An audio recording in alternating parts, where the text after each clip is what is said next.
સુદામાની કથા આપણને મિત્રતા, નિષ્ઠા, સંતોષ અને ધૈર્યનું મહત્વ સમજાવે છે.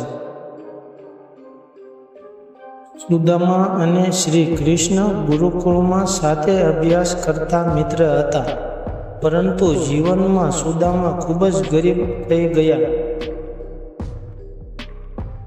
અને જ્યારે કૃષ્ણ દ્વારકાના સમ્રાટ બન્યા, સુદામાની પત્નીએ તેમને કૃષ્ણ પાસે મદદ માટે જવા કહ્યું. ભલે સુદામાને પોતાની ગરીબી માટે લજ્જા હતી, પરંતુ તેઓ મિત્રને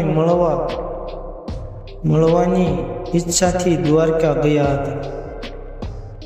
સુદામા દ્વારકા પહોંચ્યા ત્યારે શ્રી કૃષ્ણએ પોતાના રાજમહેલમાં તેમને ઊંચા સન્માન સાથે સ્વીકારી લીધા. સુદામા લઈને આવેલા થોડા તંદુલ કૃષ્ણને ભેટમાં આપ્યા અને કૃષ્ણએ તેને અતિ પ્રેમથી ગ્રહણ કર્યા.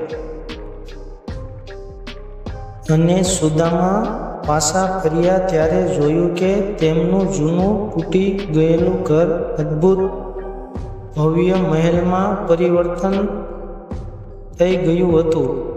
આ કથા દર્શાવે છે કે સાચી મિત્રતા સંપત્તિથી પર હોય છે અને નિષ્ઠા અને ભક્તિથી જીવનમાં સમૃદ્ધિ મેળવી શકાય છે. સુદામા ગરીબીમાં પણ સંતોષ રહ્યા અને કદી ફરિયાદ કરી નહીં. તેમની ભક્તિ અને સત્ય પ્રેમના કારણે શ્રી કૃષ્ણ તેમને એ શેષ વરદાન આપ્યું જે એક સાચા ભક્તને મળી શકે. અને આ કથા આપણને શીખવે છે કે જીવનમાં ભક્તિ અને સત્ય પ્રેમ રાખવો જોઈએ. સંપત્તિ કરતાં સંબંધ અને ભાવનાઓ વધુ મહત્વની હોય છે.